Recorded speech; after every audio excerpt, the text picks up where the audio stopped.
My first two books took place down in Westchester, but I knew I really needed a different setting for this book. And I had a specific idea in mind. I wanted a small winter town, lots of snow, a little isolated, place where people kind of had to depend on each other.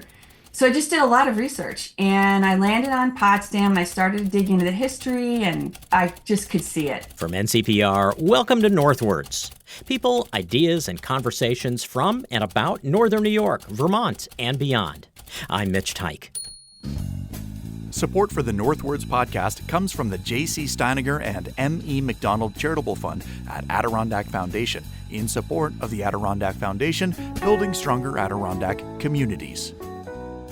Hey, Ethan. Hey, Mitch. Ethan Shanty is with us in the studio. He's our producer on Northwards. And there was a book that came out recently that I didn't know about, and I gather you didn't know about it. In fact, no, I did not. It seems to have escaped the radar of many of us up here, which is ironic because it's set in Potsdam, New York. Which is where we live and just a few miles away from where we're recording this conversation. Yeah, you came into the studio earlier to say, hey, did you know anything about this book that's set in Potsdam? And I was like, what are you talking about? Because I had heard recently about like a vampire story that was set in northern New York, but certainly not Potsdam, and it might have been fictional. And so at first I thought you were talking about that, and I was like, Mitch doesn't read vampire stories. I'm a little light on my vampire fiction knowledge. I assume it's fiction anyway. Who can say? No, this book ended up on my radar. A colleague here at North Country Public Radio mentioned it to me and said, hey, did you know there was a book set in Potsdam? And I didn't. And it turns out it's a book called What Happened to the McCrays. It's a family drama. It's set in Potsdam by a woman named Tracey Lange. And like most people, when I mentioned this fact to them, I thought, well, she must have some connection to Potsdam. Yeah, that was my very first thought, was like, she must live here. Who sets a book in Potsdam, right? Yeah. She doesn't. She grew up in New York City. She lives in Oregon. She's lived in other parts of the country, but never the North Country. She has, I guess, as you'll hear, a little bit of knowledge of the North Country.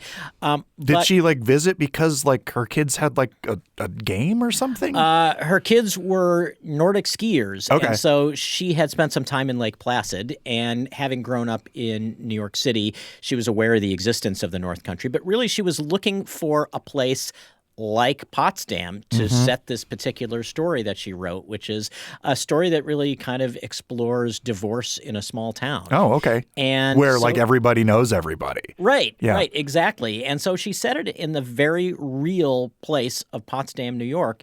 And we talk about this in the interview. She very easily could have like dreamed up a small town, right, and modeled it on Potsdam. Right, because as I told you, like when I write like short fiction about the place that I live, yeah, I use like a fake name and I make stuff up, you know, and it's all coming from real life. But yeah, I've never set a story in Potsdam, and I don't think I can recall any that are other than this. And the thing that blows me away was that she got Potsdam in so many ways, not just naming the places in Potsdam. And it really was an out-of-body experience to be sitting in my living room in Potsdam reading a novel that, okay, here's a scene at the lounge, and here's a scene at McDuff's, and one of the characters stops by Sweet Margaret's to pick up pastries. Oh, really? And so it's set in like modern times. Set in modern day Potsdam. Actually, it takes place. There are parts of the book that are labeled then, and parts of the book that are labeled now.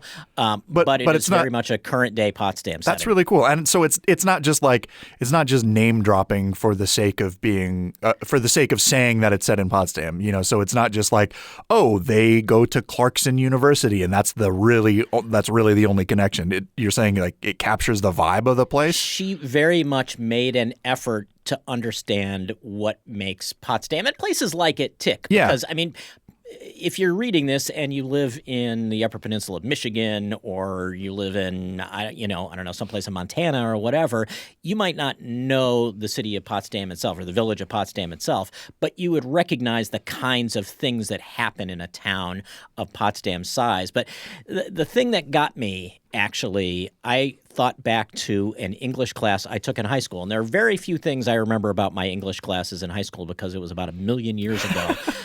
But our teacher, Mr. Tile, had us. It sounds like you made that name up, but it's a good name. He was also the radio teacher, so I probably owe him something.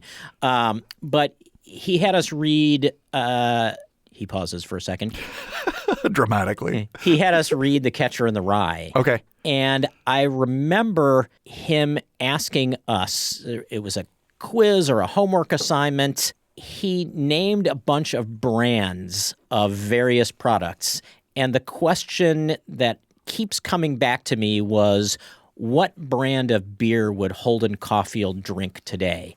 And I don't remember what the brands were, but it was a way of trying to get us to understand, like, what made the character tick. Yeah.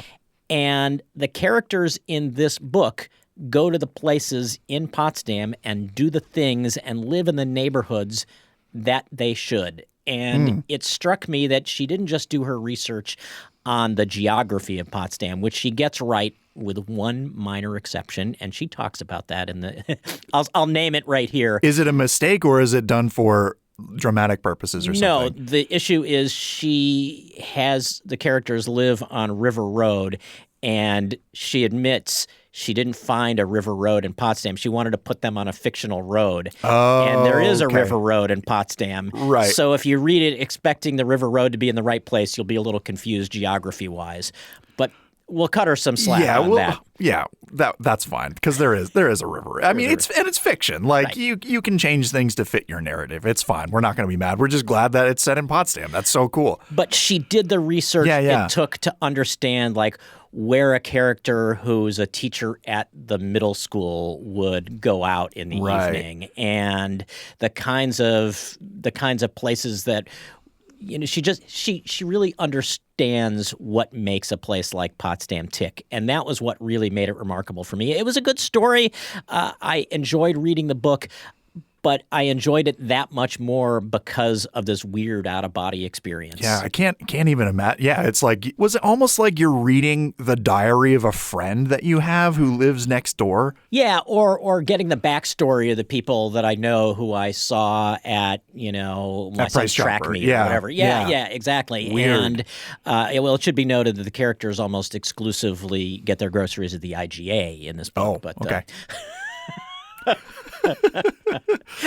However, yeah, I think I said this to you, and I think I say it in the interview as well. Reading it sitting there in my living room in Potsdam, it was very easy to imagine that this stuff was actually going on as I read it across town with people that, if I didn't know them, I knew people who knew them. Right, because it's not like some far-flung place like Iowa, where you're hundreds of miles away or thousands of miles away or whatever, and you don't really know the streets, but you could walk the path that these characters are walking. That's so cool. What is it about the North Country that is like fascinating to literary types right now? Because we just did that interview about The God of the Woods just a couple of weeks ago, and now we've got this one. Is there something in the air that is? You know what?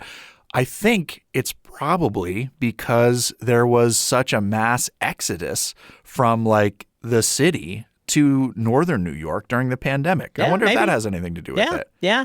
I mean, I think the other thing about this book versus The God of the Woods, as you mentioned in our segment a few weeks ago with the author of The God of the Woods, there are a lot of people up here reading it, and there's a lot to debate about the author's portrayal of the North Country and some of the inherent contradictions that exist. Yeah. I don't think when you read this book, people will have the same kinds of questions about whether it's a fair portrayal of the North Country. I think she manages to thread the needle really well between not over-romanticizing a small town like Potsdam and also not dissing it. Not looking down on it. Because it's not the story of the town. It's the story of this one family who lives here. Yeah, although she really, and you'll hear this in the interview, she thinks of Potsdam as almost being one of the characters in the book. Cool. But yeah, I don't think there's, you'll definitely come out of the book, unless you live in Potsdam, thinking more about the characters in it. And for those of us who do live in Potsdam or know Potsdam, it's that much better because it gives us another layer to think about. Cool. Well, I'm excited to read it. And let's get to the chat. And so we were joined remotely by author Tracey Lange. Tracey Lange, thank you so much for taking the time. Oh, thank you so much for having me. This is great. So, right out of the gate, I have to say, as a resident of Potsdam, it was kind of an out of body experience to read this novel. Like, it was possible to sit in my living room and imagine that the people who inhabited the book I was reading were actually living their lives across town, in parallel to me. And maybe that's because at a very literal level, you paint a really accurate physical picture of the place. I mean, you get the geography right and the places your characters would inhabit right. How in the world did you land on Potsdam as a setting for this book? Well, and I get this character or this question, sorry, a lot because the setting is like another character in the book. But I honestly, the best answer I think is that I'm from New York, granted from the city, so kind of down that little corner there.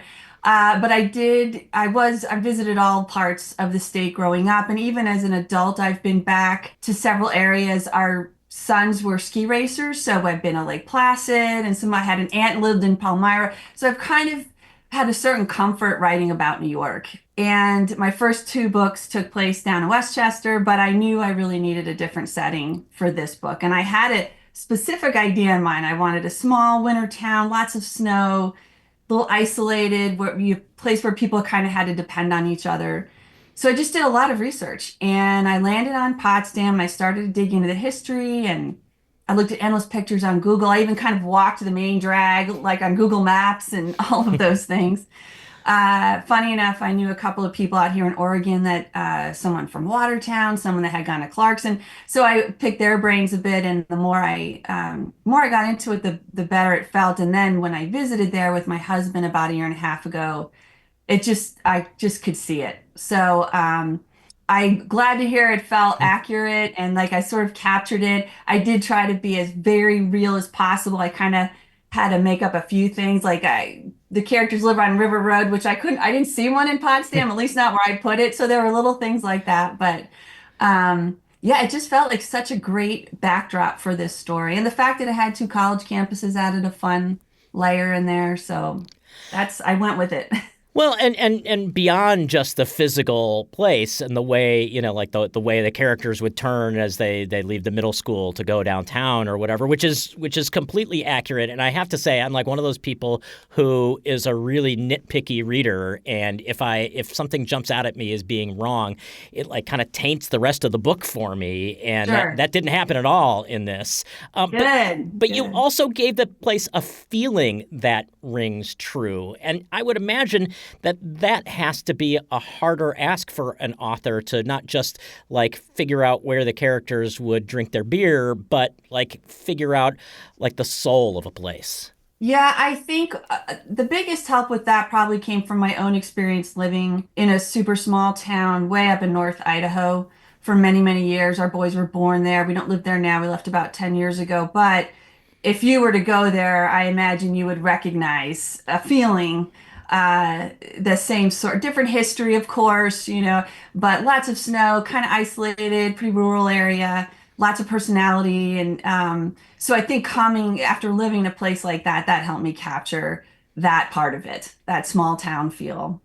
Well, and I know your background is also in psychology, and we should talk about that a little bit later as we get into the characters a bit and the themes of the book. But do you think there's also some part of that background that you draw on in getting to understand what makes a place tick?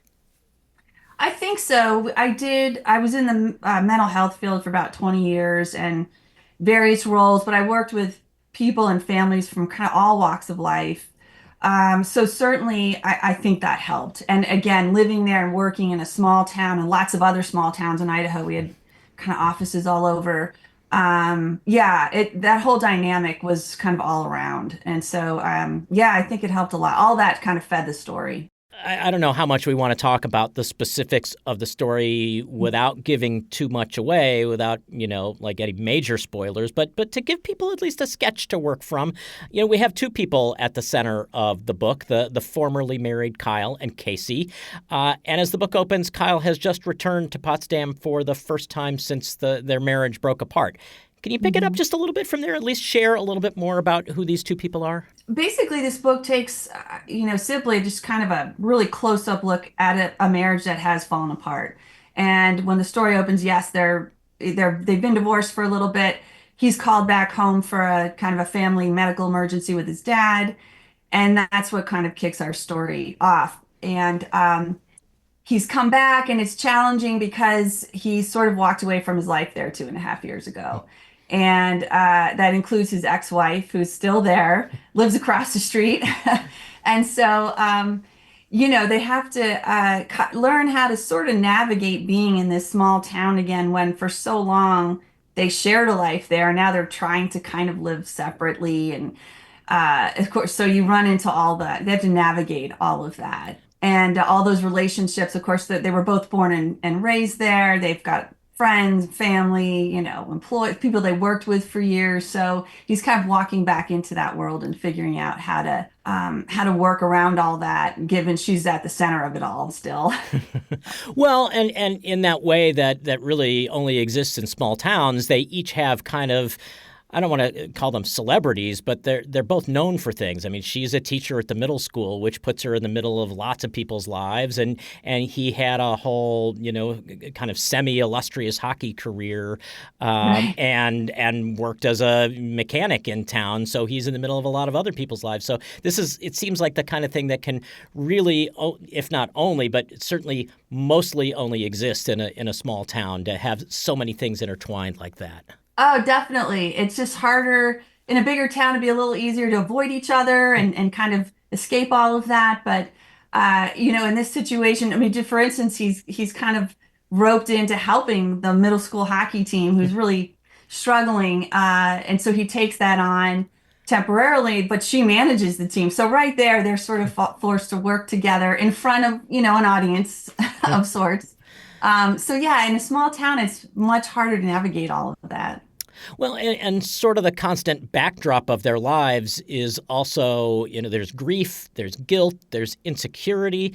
Was it any one of those issues that you set out to explore when you breathed life into this book? It really took me in unexpected directions. I simply started with wanting to explore a divorce, a couple, that fallen in love and built a life together, and then at some point it stopped working.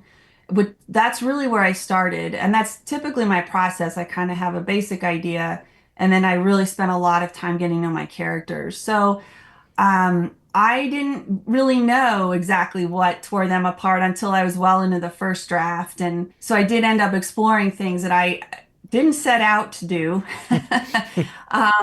That it kind of unfolded to me that way. But that was really the initial thought, was just wanting to everybody's kind of been impacted by divorce to some degree at some point. Most of us have. My parents divorced in middle school. So I just kind of wanted to explore that whole dynamic, and then the characters sort of took it from there to a large degree. Do you feel like you knew either one of these characters better when you started out? Maybe the better question is, like, how did the two characters evolve from who you first had in mind? For some reason, Kyle really landed with me first. I just sort of spent a lot of time figuring out who this guy was. I mean, Casey was right behind because you kind of had they were so their lives were so linked. So she was close behind, but I did kind of start with Kyle, and got to know him, and then Casey, and then it kind of went out from there to the secondary characters. Well, and fairly early on, I mentioned grief and guilt and insecurity, but there's also a fair amount of regret. I don't think it's giving away too much. We find out fairly early on that there was once a plan for Casey to up and leave Potsdam, but in the end, it was Kyle who left. Yeah, that's one of the kind of one of those twists in life. She sort of had grand plans when she was younger, and she had some big goals. And then, like many of us, things come up. Life took some unexpected turns.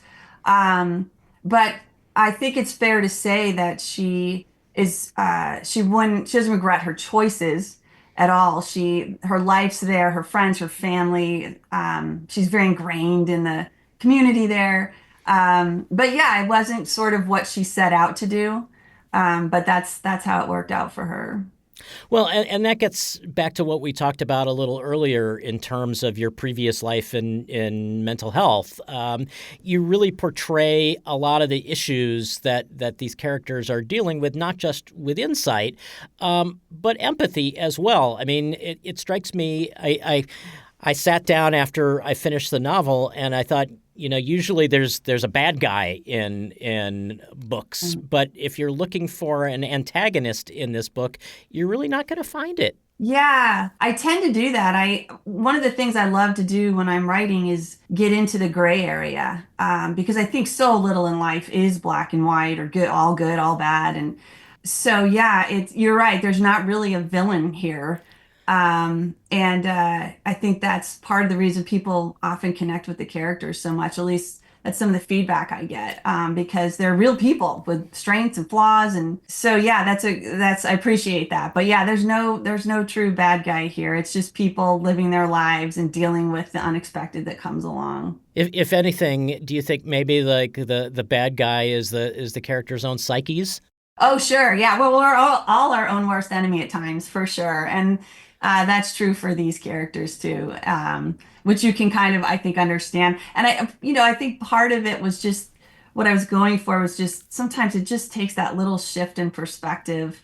Having a rough day, you go to work and laugh with your coworker, whatever it might be. It can really, that little mental shift can help so much, which also is, I think, part of a small town where people know you. Yeah, yeah. Why did you shift from your work in mental health to writing? I've always been such a voracious reader, and back in college, I loved to write. They're my creative writing were my favorite courses, but I never actually thought I could write a book at that age anyway. It just seemed way too daunting and like I just don't have that talent kind of thing. So I went in another direction and but I did a lot of writing in my previous work. It was not fiction, but it was a lot of writing about clients and their circumstances and kind of telling their story. So I feel like I was sort of working on my writing skills through all of that. But then when I had a chance to step away from that work, I thought, okay, if I'm going to give this a shot, it better be now. Um, so there are similarities. You're delving into psyches and what makes people tick and their motivation. So I know all of that work is very helpful to the writing now. Well, and certainly without violating any HIPAA laws, do you feel like are there things from the people that you worked with who are that are finding their way into the characters either in this book or the ones that came before? I'm sure they are. I can't point to any character in any book and say, oh, that's so and so's history, but sort of bits of people's stories or just all those years working with people dealing with so many different issues and struggles and trauma. And so all of that, I think, finds its way in to these stories. Yeah. One of the things that you've done on social media is giving people a little insight into your own process by sharing a link to the What Happened to the McCrays playlist. And I always think it's interesting to learn what writers are listening to while a book is coming together. For you, does the storyline suggest the music, or are there times when you find the music itself sneaking into how a scene comes together? It's really both. And I shared it. I haven't done that before, but so many people had posted a review or a picture, whatever it might be, and they had attached one of those songs. So I just kind of had to put it out there. But some of them I'd already known and it just felt right. But like you're saying, I could be out and about and hear a song like, oh my gosh, that's this scene or this part of the book, and I would add it to the list. So, but I listen to that over and over and over again, and it would just it helps me get, I think, back into the story every day. Well, I think there's, as far as I could tell, there's only one actual song from this playlist that finds its way literally into the book, which is, I think, Perfect by Ed Sheeran, right? Yes, that's right. That's right. That's the only one. That kind of comes in at a pivotal point. Yeah. Although Life in a Northern Town is a pretty appropriate song anyway. Totally fitting. Yeah. Yeah, that was there all along. I want to bring it back to Potsdam for just a minute. It strikes me it would have been easy for you to just name check the place or create a fictional North Country town modeled on Potsdam or somewhere else. Why was it important for you to set the book in a real place with like real, to not just set it in a real place, but to create a real place? I had so much fun with it, and it is a little scary because you sort of I mentioned to you that when I knew you were reading it, I couldn't help but think, oh my gosh, I hope I did okay with Potsdam. And anytime someone from that area is going to read it, I go through that same sort of, a little bit of nervousness.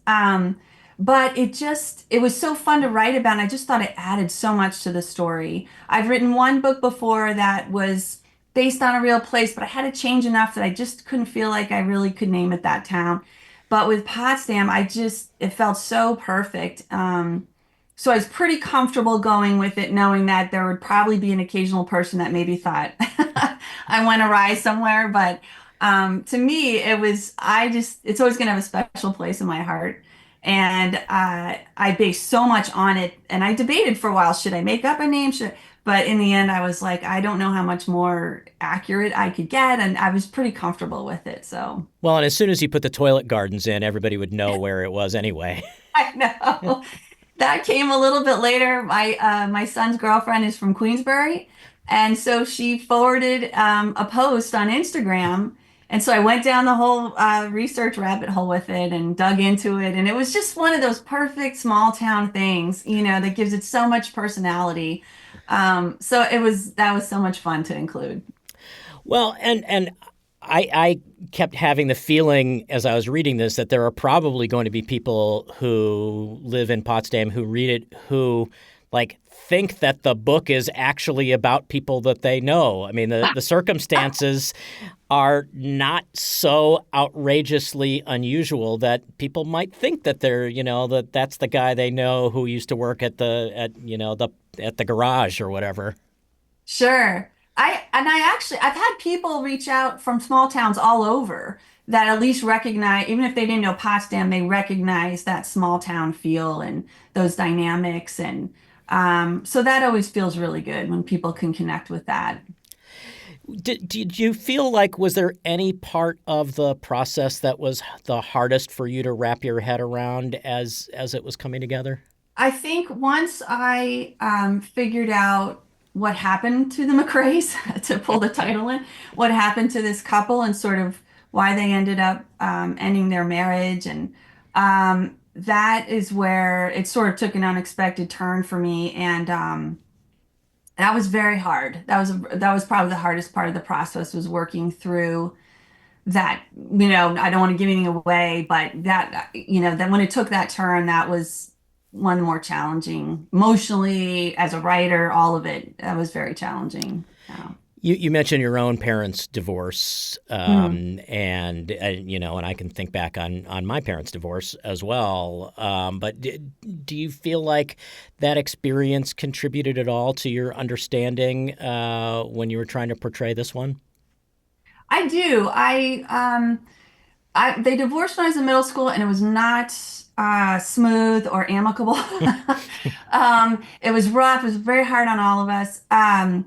And I think I've just sort of always lived with this question in the back of my mind that I kind of have an answer to. But in my mind, they were such good people, and I knew that they loved each other, but they just couldn't make it work.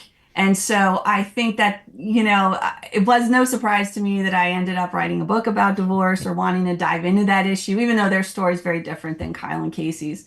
Um, but yeah, I think it was just that idea that you have these two people that loved each other and built a life, and then what happened? Why does that happen so often? Apparently, half marriages roughly end in divorce, and so sure, I know that played into it, my own history there. Well, and it was interesting. There's at least one scene where some of the middle school hockey players see Kyle and Casey together, and in their middle school minds, they don't understand why they're not together.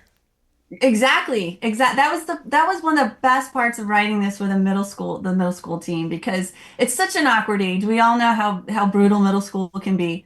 But there also is this level of honesty and innocence still, but yet they're getting older and more aware. And so it was really fun. But I think that was part of it in their minds, like, what? They're supposed to be together, so why aren't they together? And they actually will ask that question sometimes. So. You said you grew up in New York City, and I guess I just wonder how you adjusted to life in a small town in Idaho. I had an appreciation for the city, but from very early on, I knew that I kind of wanted out. It's just very chaotic. There's so many great things I love to visit, but I was looking forward to leaving, and so I pretty much after college I just didn't go back, and I wanted to go west, and my husband said okay, and so we lived in various places, but Idaho definitely was the smallest town I lived in, and coming from the city, there were things I absolutely loved about it, but then there are definitely its challenges, which I think come through in any small town. But I was seeking that, the natural beauty, mountains, and also just smaller and not being quite so anonymous, I guess.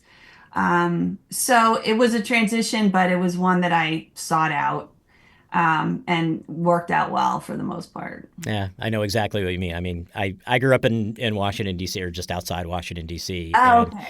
Okay. Yeah. moved to Iowa for college and have sort of, we lived in Milwaukee for 14 years, but really I developed the same kind of appreciation for that.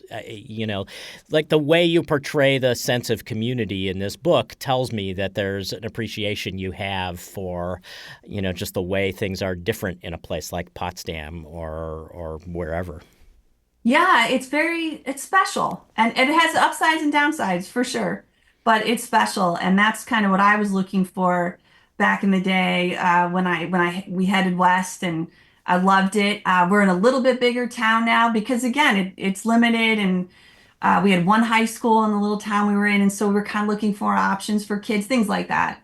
But yeah, it has a special feel. We still love it there. It's a special place to our family. So yeah. To go all the way back to what we were first talking about, I think you did right by Potsdam in this book. And Thank you. Tracey Lange, congratulations. It was a really enjoyable read, and I hope we'll talk again. Yeah, thank you so much. Tracey Lange is the author of What Happened to the McCrays, a brand new novel set in Potsdam, New York. The book is out in hardcover. You can find it at libraries and bookstores and everywhere you find your books. And Ethan Shanty is back in the studio, ready to share the closing credits, the names of the people who make this show possible. But Ethan, I'm very much looking forward to you reading this book to gauge your. You've lived in Potsdam longer than I've lived in. Yeah, Potsdam. I've lived in Potsdam. Well, I grew up. I went to Norwood School, but I've lived in Potsdam since I was 19, I think. Yeah, my second year at SUNY Potsdam was when I moved to campus, and I've lived there almost without exception in Potsdam ever since. So yeah, almost 20 years I've lived in Potsdam. There's a brief period where I lived in Madrid, but that didn't last very long. And another period where I lived back at my parents' house in Raymondville.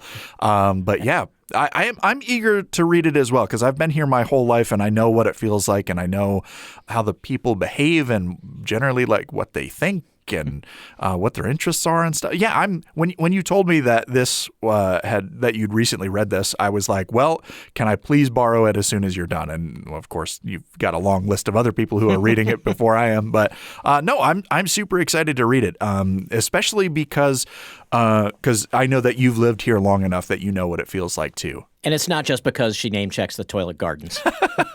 Yeah, what would a novel about Potsdam be without the toilet gardens? They've got to be there. And here's where you do the closing credits. And here's where I'll do the closing credits. Northwards is an NCPR podcast production. The show is written, produced, and edited by Mitch Tyke with digital production supervision by me, Ethan Shanty. Our theme music is by the Wickmore Jazz Trio of Plattsburgh. You can find more conversations and support this show by visiting ncpr.org/northwards. This is NCPR North Country Public Radio.